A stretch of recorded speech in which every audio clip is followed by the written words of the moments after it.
Bonjour à tous. Dans notre série Terroir gourmand, aujourd'hui nous allons en Savoie, dans le Faucigny et le pays du Mont-Blanc. Nicolas et Fabrice nous feront arpenter les vignes qui donnent naissance au très confidentiel vin d'Aïs et Thérèse nous confiera les secrets du farcement. Les bougnettes et une tome de Savoie, fabriquées au pied du Mont-Blanc, viendront aussi honorer les traditions locales. Je vous laisse apprécier les richesses de ce terroir de montagne et je vous donne rendez-vous juste après pour une nouvelle recette. A tout de suite.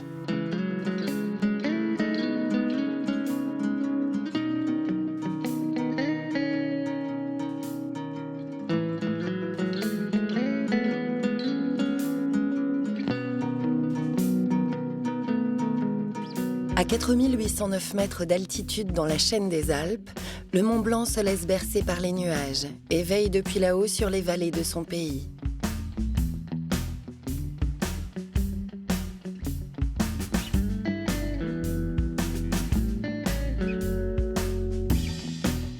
Entre ces chaînes montagneuses, les terres abritent une agriculture sachant s'adapter à des reliefs de caractère et des villes et villages dont le décor majestueux séduit par ses couleurs et contrastes.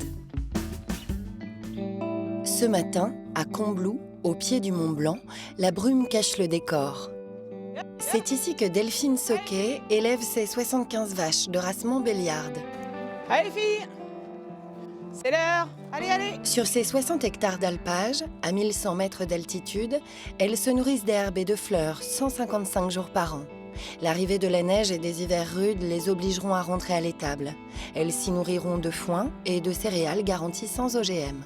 Nous ne sommes pas dans le bio, mais on s'y rapproche vraiment. La seule chose qu'on devrait modifier si on voulait être dans le bio, vraiment, ce serait les céréales. C'est très difficile, elles coûtent très cher.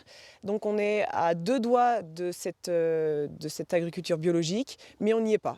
Concernant le foin, si d'ordinaire Delphine le produit elle-même, l'année 2018 n'a pas été très clémente.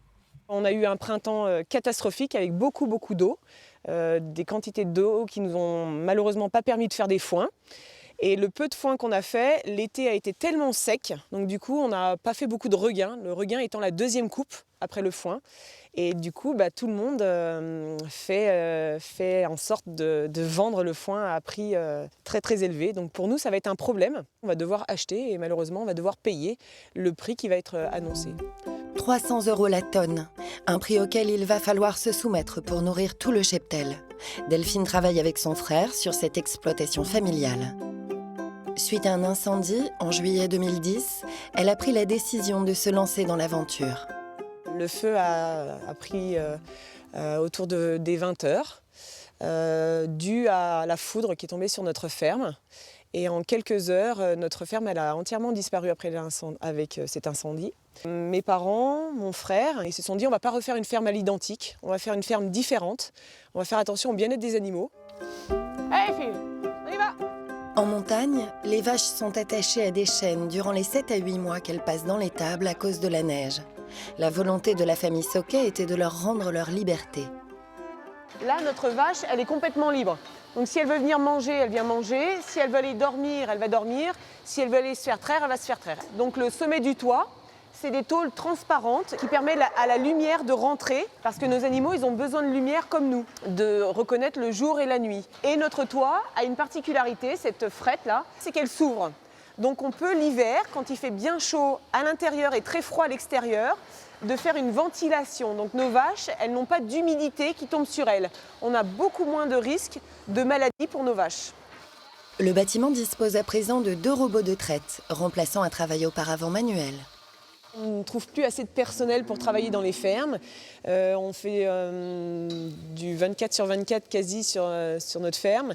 Donc d'avoir installé 2 robots sur notre ferme, ça nous permet aussi de nous, agriculteurs, comme on est très peu sur la ferme, de pouvoir faire autre chose pendant que la vache se fait traire. Les nourrir, faire le suivi de troupeaux, les suivre dans les prés.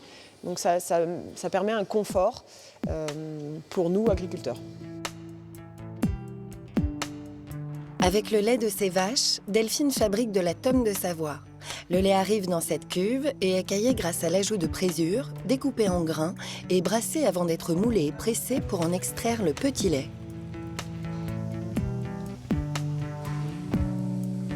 Les tomes vont ensuite être salés en saumure, puis descendus en cave pour un affinage de 3 à 4 mois. Bon, ça c'est parfait. On a une belle tome avec un beau croûtage. Le champignon s'est bien développé.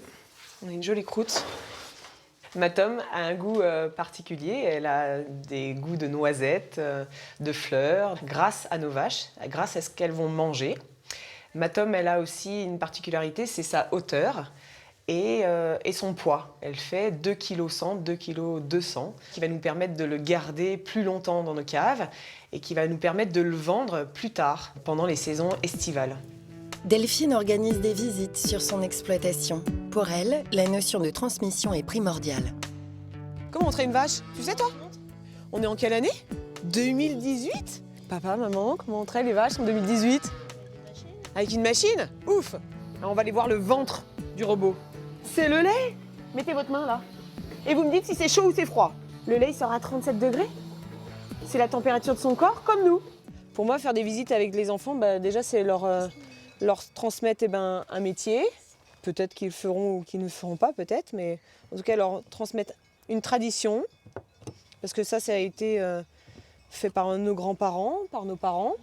Et puis les enfants, c'est le meilleur public pour moi parce que c'est eux qui vont réagir tout de suite, ils vont être curieux, ils ont peur de rien, ils vont goûter à tout, ils sont entiers. Et ça, c'est chouette. Ils n'ont pas peur.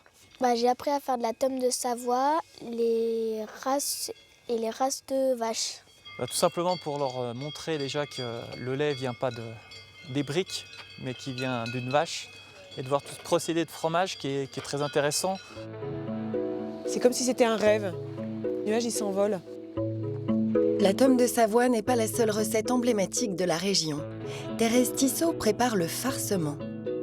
C'est un plat de fête. Un plat de fête, c'était le plat essentiellement du dimanche. Le farcement était cuisiné avec des ingrédients simples. Pommes de terre, poitrine, lardons, œufs, pruneaux, raisins secs, poires rouges, sel, poivre et noix de muscade. Thérèse a appris la recette en regardant sa famille la faire. Cette râpe, qui est appelée en patois une rabolire, était l'authentique râpe de ma grand-mère. Donc évidemment maintenant, on râpe tout ça avec quelque chose de plus moderne et de bien plus rapide. La recette était accessible et réalisable avec ce qui se trouvait autrefois dans les cuisines paysannes. Les gens d'ici, ils étaient pauvres d'une certaine façon, mais ils avaient beaucoup de terrain, ils avaient des fermes, ils avaient des vaches. Je pense qu'ils n'étaient pas malheureux en fait. Pour Thérèse, le farcement est un plat qui se partage entre voisins, familles ou copains, comme une bouillabaisse marseillaise. On va le mettre au bain-marie pendant 4 heures environ. Plus les années passent, plus j'attache de l'importance aux traditions du pays. Je pense que quand on est né, qu'on a eu ça dans notre enfance, on l'a dans la peau. Ma fille, oui, pour l'instant, elle compte beaucoup sur moi pour en manger. Mais je pense qu'elle le fera. Je pense qu'elle le fera, oui.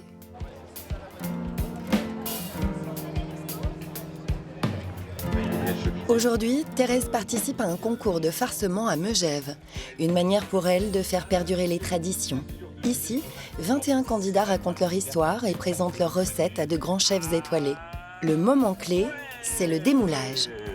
Thérèse Tissot qui va poser son farcement et qui va nous raconter son histoire. Et ma grand-mère faisait ça tous les dimanches. Et le temps qu'elle revienne de la messe, le farcement était cuit. Et mon grand-père, qui n'allait pas à la messe, lui, mettait du bois dans le fourneau. Chacun sa place. Alors, qu'est-ce que ça donne? Eh bien pas. Attends. Si. C'est pas mal, c'est pas mal. Si c'est pas mal du tout, applaudissements pour Thérèse, s'il vous plaît. En attendant les résultats, Thérèse fait goûter son farcement aux curieux. Prenez un morceau, regardez, prenez. Je ne savais pas comment ça se fait, j'ai pris des photos de plusieurs démoulages de farcement. À chaque fois, je me suis dit, j'aimerais bien goûter. Il n'y a pas une seule recette, il y a plein de recettes. Voilà. Il y a plein de choses qu'on peut rajouter. Et on n'aurait pas pensé ça avant ce concours. Le numéro 1 est un garçon. David Gagne qui emporte ce premier grand concours de farcement. Oh, j'ai pas perdu, j'ai gagné, je suis là.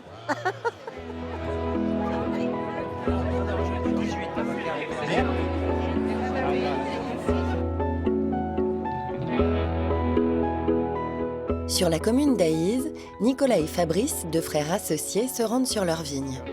Ah, il a mis les moutons. Ils retrouvent David, un de leurs collègues agriculteurs. Ça va, David? Bah, merci d'avoir mis. Ça va. David est éleveur de brebis. Il les conduit ici pour qu'elles pâturent les 8 hectares de vignes d'appellation vin d'Aïze de Nicolas et Fabrice durant l'automne. Les brebis, elles doivent être par là. Elles sont belles les nôtres quand même. C'est une très belle collaboration qu'on a avec David. Lui, ça lui permet d'avoir de la bonne herbe. Et puis nous, de limiter le travail dans la vigne par de la débroussailleuse. Et puis ça nous permet de ramener l'animal dans la vigne, donc sur des engrais bien sûr naturels, puisqu'ils sont issus des brebis, et ça nous permet d'avoir une belle mise en réserve jusqu'au printemps. Une bonne solution pour ces vignes plantées à plus de 50% sur des pentes, empêchant toute machine d'accéder au terrain. Ici, sur la vallée de Chamonix, les sols proviennent de retraits glaciaires. La terre rouge est imprégnée de fer et d'oligo-éléments, et cette pierre, la molasse, apporte de la chaleur aux vignes exposées plein sud lorsqu'il fait nuit. Tous les critères sont réunis pour cet unique cépage du vin d'Aïze, le Gringet. La spécificité de cette vigne, c'est qu'elle est en gobelet. Elle tient sur un piquet et on voit, elle est taillée comme les doigts d'une main. Et on relève tout ça, l'ensemble, qui tient sur une ferraille. C'est vraiment une spécificité, on n'est pas sur du fil de fer qui tient toute la vigne. En 1972, le Gringet a été replanté, lors de l'arrivée de l'AOC Aïze Vins de Savoie, sur les vignes du grand-père de Fabrice et Nicolas. Ils reprennent l'affaire en double actif, puis en professionnel en 2011. Une histoire de famille qui a vu le domaine s'agrandir, passant de 3 à 8 hectares. Ce que j'adore dans ce métier, c'est d'être seul ou avec mon frère ou quelques employés dans ce panorama exceptionnel. En forte pente, avec une visibilité sur les montagnes tout autour de nous, et puis vraiment d'avoir pu participer au sauvetage de ce terroir sur le vignoble d'Aïze, puisqu'aujourd'hui il ne reste plus qu'une vingtaine d'hectares de vignes. On est vraiment une toute petite appellation noyée au milieu des vins de Savoie. C'est une fierté d'avoir remis ce cépage au goût du jour, que le vignoble est repris, parce que clairement dans les années 2000, les élus pensaient que le vignoble était en fin de vie. Et voilà, maintenant tout est accentré, on a quand même une bonne génération de nouveaux vignerons à être repartis, et je pense qu'on est parti sur quelques temps. Maintenant l'objectif est de replanter aussi, donc on est reparti dans le bon sens. Fabrice et Nicolas traitent leurs vignes huiles essentielles d'orange amère et d'origan. Leur volonté est de rester dans le bio et surtout le bio animal pour limiter un maximum d'entrants non naturels. Je suis vraiment convaincu du bio animal, donc de l'apport qu'amène l'animal dans la vigne, donc en travaillant avec les moutons. Et on a un super projet avec mon frère aussi, c'est d'apporter de la volaille dans les vignes pour qu'elles viennent gratter la terre et amener de la fiente de volaille qui est l'un des meilleurs engrais du monde. Les deux frères fabriquent du vin tranquille et du pétillant. Ils procèdent à l'étape du dégorgement, consistant à retirer les levures qui, en mangeant les sucres, ont créé la bulle, du gaz carbonique naturel. Le but, c'est que la levure qui a servi à la prise de mousse a fait un dépôt qu'on voit très bien sur le fond de la bouteille. Et le but du dégorgement, c'est d'évacuer ces levures. On va venir geler le goulot environ sur 2 cm pour empoisonner ces levures. Après, la machine va venir décapsuler. Et après, les vins donc seront mis au clair. On remet la bouteille évidemment à 75 centilitres, et bouchon et muselet. Et on relave les bouteilles. Voilà le but du dégorgement. C'est une technique qui est propre au vin pétillant, aux méthodes traditionnelles. Les bouteilles reposent ici une quinzaine de jours avant de partir à l'étiquetage, puis à la vente. Pour Nicolas et Fabrice, c'est l'heure de la dégustation de la cuvée 2017. Les notes qu'on peut retrouver typiques sur le Gringet, c'est des notes d'amandes grillées, de pain toasté, un petit peu le côté aussi Granny Smith, vraiment le côté légèrement acidulé et une minéralité qu'on retrouve dans nos zones montagneuses. Il y a une vingtaine d'années, ce vin n'était pas particulièrement réputé. Aujourd'hui, il gagne peu à peu une belle notoriété grâce à l'effort de l'ensemble des vignerons de l'appellation et aux nouvelles méthodes de travail. On on a gagné surtout une chose, c'est une persistance aromatique. Ce qui nous motive dans le bio et la bio-animalerie, c'est vraiment de redonner des lettres de noblesse au terroir et vraiment de ressentir dans le vin toute la richesse de ce qu'on peut trouver dans nos sols. Sur la commune des Ouches, Gérard Berru, passionné et fervent défenseur du bon pain, fait tout de A à Z. Et c'est généralement la nuit qu'il se met au fourneau. Voilà, du coup, on va commencer à fariner un peu le plan de travail. Après avoir rafraîchi son levain, Gérard mélange sa farine à l'eau et au sel de Guérande pour faire la pâte. Voilà, la pâte est bien souple, c'est le moment de la travailler. Il rabat la pâte pour lui donner de la force, la découpe, la façonne et la laisse reposer 1 heure. C'est vrai que mon métier est assez prenant, ça me prend pas mal de temps. On travaille de nuit, de jour. Mais en même temps, je vis une passion à travers ma culture. Il faut vivre sa vie, en fait. Il faut faire ce qu'on aime faire. Les opportunités qui se présentent ou pas, on n'en décide pas. Mais si elles se présentent à soi et qu'on a envie de le faire, ça vaut le coup d'essayer. Parce que quand ça fonctionne, c'est fabuleux. Gérard moule la pâte pour donner la forme à ses pains et les place dans des corbeilles comme ces bannons à l'ancienne. J'ai la chance d'avoir rencontré un monsieur qui travaille, qui fait des petits bennons en jonc. C'est du jonc qui vient du village où je produis mes céréales. Il fait des petits bennons comme ceci, en jonc et en noisetier, comme dans le temps en fait. J'ai rien inventé, hein, je refais ce qu'on faisait auparavant, ça fonctionne très bien. Gérard ne fait pas que du pain. Il cultive également ses céréales et possède des moulins pour fabriquer sa farine. Voilà, on va mettre un petit peu de grès à moudre. On va alimenter la meule. Voilà. Donc il s'agit de moulins à meule à pierre de type astrier. C'est une meule à granit du Cidobre, une carrière qui est dans le Tarn, une pierre qui est fixe, qu'on appelle la dormante, une qui tourne, qu'on appelle la volante. Le grain de blé est distribué entre les deux. Donc on a la capacité de faire un réglage de la meule au 10e des millimètre. L'intérêt d'une meule à pierre est d'avoir une mouture très douce et d'écraser le blé en un seul passage. La farine sortant de la meule sera complète. Ensuite, un système de rouleaux et de brosses frotte le mélange pour séparer le son de la farine. Une soie plus grossière permet enfin d'extraire le petit son qu'utilise Gérard pour ne pas gaspiller la farine sur ses plans de travail. Je suis paysan boulanger. Ça signifie que je produis moi-même mes céréales. Pour cela, donc, je cultive une 50aine de blés anciens, des variétés originelles avant qu'on commence à faire des hybridations. L'idée, c'est qu'on a des gluten originaux, très digestes, également du petit épeautre. Le petit épeautre est une des plus anciennes céréales que l'homme cultive, qui est également une céréale qui est très gustative et puis également très digeste. Gérard travaille toute la nuit pour la fabrication de son pain. Un rythme particulier, sans compter les heures consacrées à la production de céréales et à son troupeau de vaches. Mais pour lui, la passion prend le pas sur les contraintes. Je voulais arriver à créer un lieu de rencontre avec un produit sur un terroir en fait. Je suis arrivé, j'ai réalisé différentes activités qui se sont enchaînées les unes aux autres, qui avaient plus ou moins un fil directeur.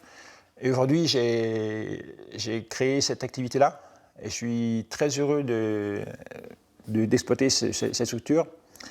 Mais le but maintenant, c'est d'être plus en harmonie avec moi et de pouvoir libérer du temps un petit peu à l'avenir, revenir à des fondamentaux pour être serein avec les autres en général, les clients, ma famille, mes vaches. C'est un tout. Le jour se lève, les pains sont cuits, mais le travail n'est pas fini. Gérard charge sa camionnette pour aller vendre son pain à la foire agricole de Saint-Gervais.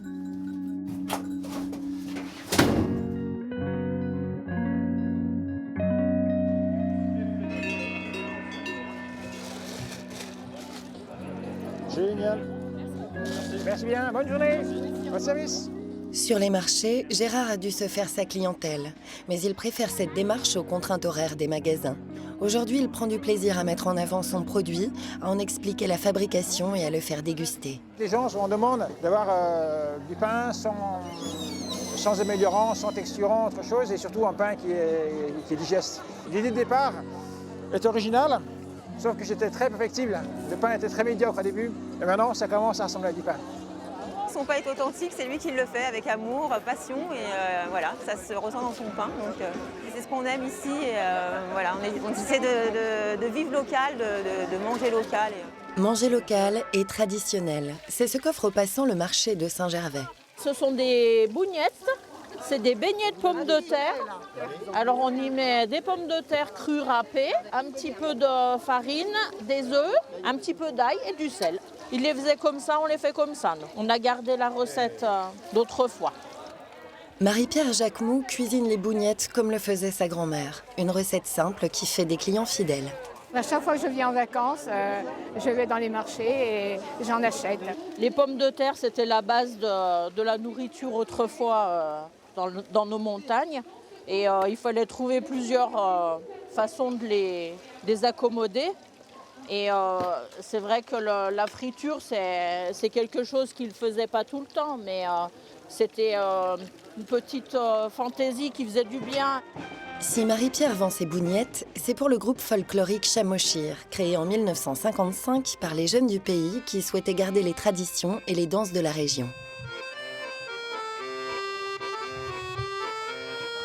Le fils de Marie-Pierre en fait partie depuis 25 ans déjà.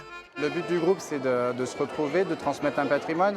On collecte énormément d'informations, que ce soit au niveau des costumes, au niveau des modes de vie et des traditions au niveau des danses. Donc on essaie de les faire revivre, donc c'est vrai que ça représente un coût.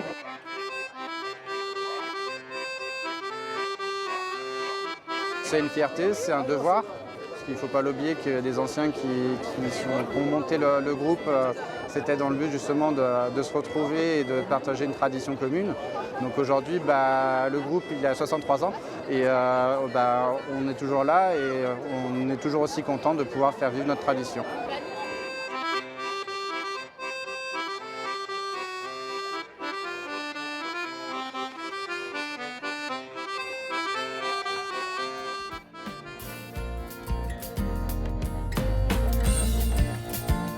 Dans le pays du Mont Blanc, les traditions sont aussi solides que le sommet qui domine l'Europe et sont comme protégées par les montagnes qui les entourent.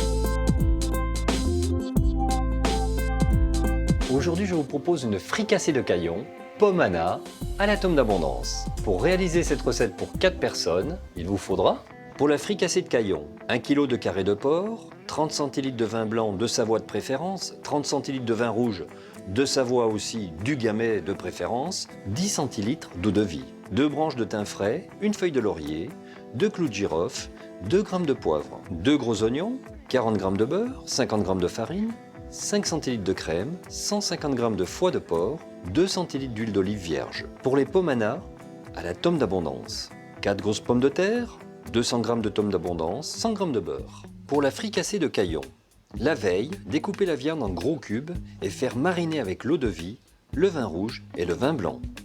Éplucher les oignons, les couper en quartiers, ajouter à la marinade le thym, le laurier, les clous de girofle, le poivre concassé. Le lendemain, égoutter la viande, l'éponger, puis la fariner et réserver. Surtout tapotez bien la viande pour ôter l'excédent de farine. Versez la marinade et ses ingrédients dans une casserole et portez à frémissement une vingtaine de minutes. Écumez pour avoir une sauce plus brillante. Passez la marinade au chinois étamine et réservez. Dans une sauteuse, faire revenir au beurre les morceaux de viande farinés. Mouillez avec la marinade et laissez mijoter une petite heure. Retirez les morceaux de viande de la sauteuse, les disposez dans un plat et réservez au chaud. Dans un bol mixeur, mélangez le foie de porc coupé grossièrement avec la crème, puis mixez. Versez dans la sauteuse en remuant à feu doux jusqu'à épaississement. En happez les morceaux de viande. Pour les pommes Anna, parez les extrémités des pommes de terre, les éplucher, les couper en rondelles de 1 mm d'épaisseur environ à la mandoline. Afin de bien garder la fécule de la pomme de terre, surtout ne pas la rincer une fois émincée. Clarifier le beurre. Tourner rapidement la casserole sur elle-même permet aussi de clarifier le beurre. Puis, dans des petites poêles à blini, monter en rosace les rondelles, saler et les dorer avec le beurre clarifié. Réserver sur un papier absorbant. Salez bien à la cuisson vos pommes de terre afin qu'elles dorent plus facilement. Lorsque les rosaces sont toutes prêtes, déposez une rosace dans une poêle à blini, posez 2 tranches de tomes et une rosace par-dessus. Passez au four quelques minutes. Pour le dressage, déposez des morceaux de fricassé dans le fond de l'assiette et la pomme Anna par-dessus. Décorez de pousses et de fleurs si vous en avez et servez immédiatement. Je vous souhaite une excellente dégustation et je vous dis à très vite.